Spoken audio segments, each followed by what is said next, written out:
Hello বন্ধুরা, আমাদের বাসা পাঁচকমলাপুর গ্রাম, চুয়াডাঙ্গা জেলার লন্ডা থানার একটি গ্রাম।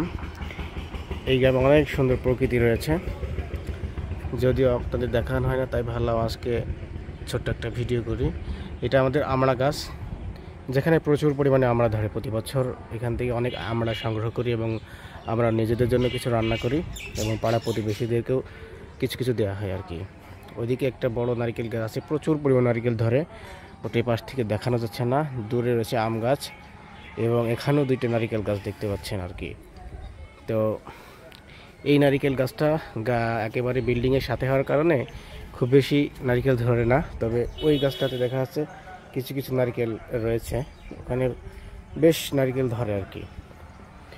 আর এই পাশটাতে আমাদের ছাদের এই পাশটাতে ওই সামনে গেলে মাঠ, কৃষি আবাদি জমি। আর এই পাশটাতে আমড়া গাছ আছে আমাদের চাষিদের বাসা। এই পাশে আমার ছোট দাদার যা ছেলেমেয়েরা আছে তাদের বাসা এই পাশটাতে আর কি। আর এইদিকে হচ্ছে বাতাবি লেবু গাছ, চাষিদের প্রচুর বাতাবি ধরছে, কিন্তু তেমন সংগ্রহ করা না হওয়ার ফলে বাদামগুলা পেকে গেছে এই আর কি। এই পাশটাতে যদি দেখাই, এই পাশটাতে হচ্ছে আমাদের আমড়া গাছের এই পাশ, প্রচুর পরিমাণ আমড়া ধরেছে আর কি। ভালো লাগে, নিজেদের গাছের ফল ফ্রুটস খাওয়ার একটা মজাই আলাদা। এই পাশটাতেও আমাদের চাষিদের গাছ আর কি। এখানে এটা হচ্ছে বড়ই গাছ, এই পাশটাতে পেঁপে গাছ, ওইদিকেও বড় গাছ, সুপারি গাছ রয়েছে, আর ছাদে কিছু ফ্রুটস গাছ লাগানো হয়েছে। এইটা হচ্ছে মেহেদি গাছ।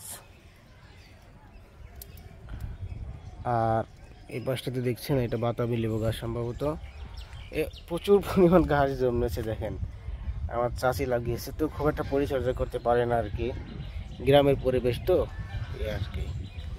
আর এখানে আম গাছটা খুব একটা হয়নি, প্রচুর পরিমাণ ঘাস জন্মেছে।